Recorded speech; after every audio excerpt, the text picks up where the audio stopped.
uncovering a hero in the heart of a parched land, where rain was a memory and fear ruled.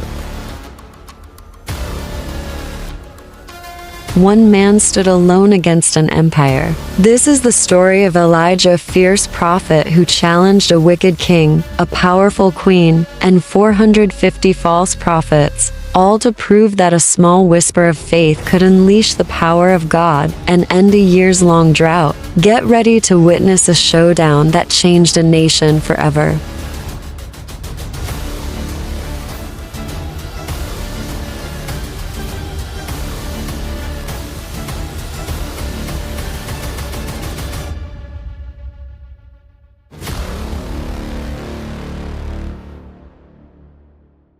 Once upon a time, a very long time ago, in the land of Israel, there lived a prophet named Elijah. Now, a prophet was a special person chosen by God to speak his words to the people. Elijah was not like other people. He was a wild, rugged man who lived in the wilderness and wore a simple cloak made of animal hair. His message was powerful and often a bit scary. At this time, Israel was ruled by a king named Ahab, and his queen, a woman named Jezebel. King Ahab was a weak king, and he let his wife, Jezebel, do whatever she wanted. And Jezebel was a very bad queen. She was from a different land and worshipped a false god named Baal, a god of storms and rain. She convinced King Ahab and most of the people of Israel to forget about the one true God and start worshipping Baal instead. This made God very sad and very angry. So, God sent Elijah to deliver a message to King Ahab. Elijah walked right up to the king and said, "As the Lord, the God of Israel, lives, before whom I stand, there shall be neither dew nor rain these years, except by my word." Think about that for a moment. This was a direct challenge to the god Baal. Baal was supposed to be the god of rain, but Elijah was saying that the true God was going to lock up the sky. And just like Elijah said, the rain stopped. Not a single drop fell. The fields turned dry and brown. The rivers shrunk. The animals grew weak and sick. A terrible drought spread all over the land. This went on for a long, long time, 3 years, to be exact. The people were suffering greatly, and King Ahab was furious at Elijah. He wanted to find him and kill him, but God protected Elijah. He told Elijah to go hide by a small stream called the brook Cherith, and there, God provided for him in a miraculous way. Each morning and each evening, a group of ravens, those big, black birds, would fly to Elijah and bring him bread and meat. And he drank water from the stream. It was a simple but perfect way to live.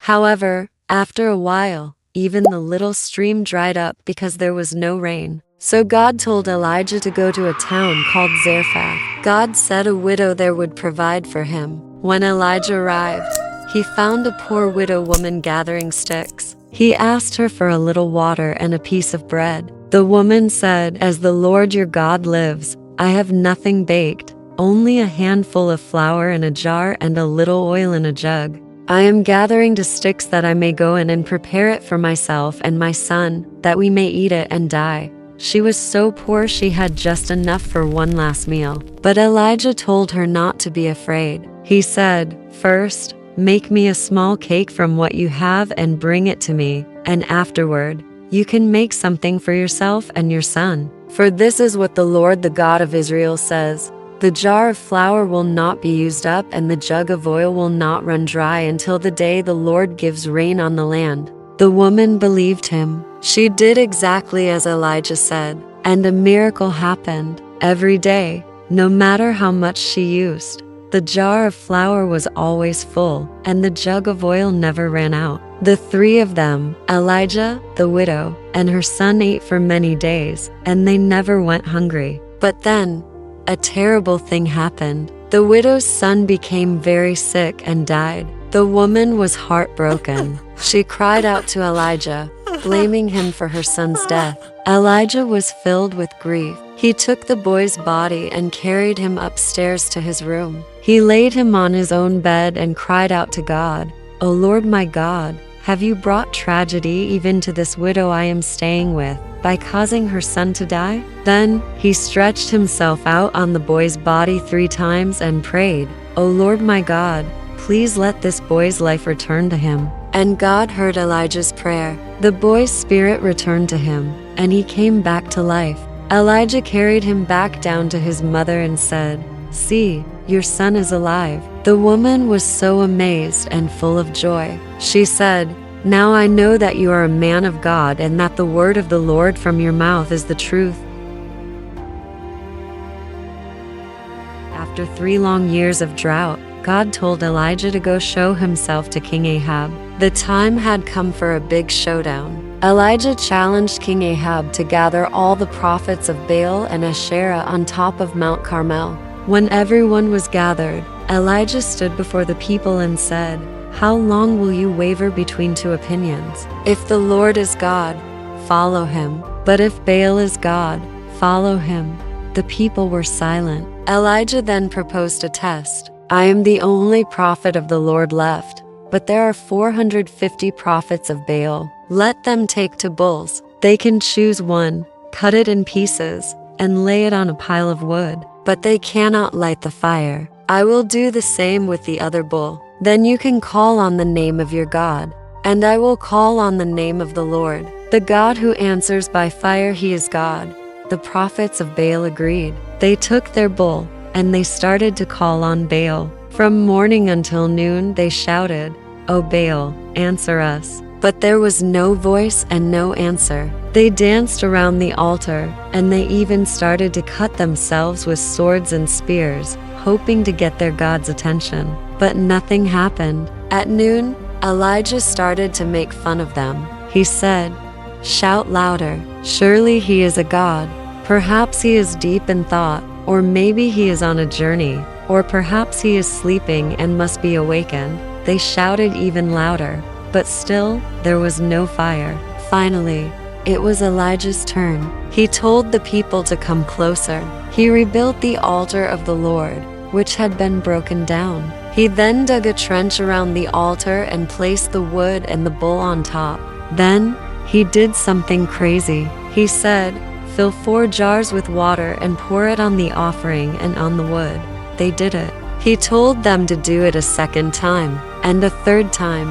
The water ran down all over the altar and filled the trench. The wood and the sacrifice were completely soaked. Then Elijah prayed a simple, humble prayer. He said, "O Lord, God of Abraham, Isaac, and Israel, let it be known today that you are God in Israel and that I am your servant and have done all these things at your command. Answer me, O Lord, answer me, so these people will know that you, O Lord, are God and that you have turned their hearts back again."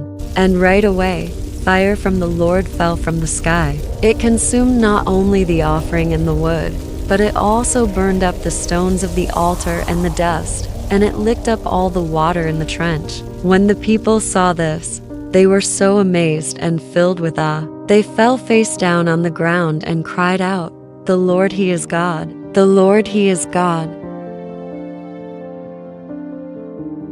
After this great victory, Elijah told King Ahab that he could go and eat and drink, for the sound of a heavy rain was coming. Elijah then climbed to the top of Mount Carmel and prayed. He told his servant to go and look toward the sea 7 times. The first 6 times, the servant saw nothing, but on the 7th time, he said, "A cloud as small as a man's hand is rising from the sea." That little cloud was all Elijah needed to know. He told his servant to run and tell King Ahab to get into his chariot and go home, so the rain would not stop him. And in a short time, the sky grew black with clouds, the wind blew, and a heavy rain began to fall. The drought was finally over.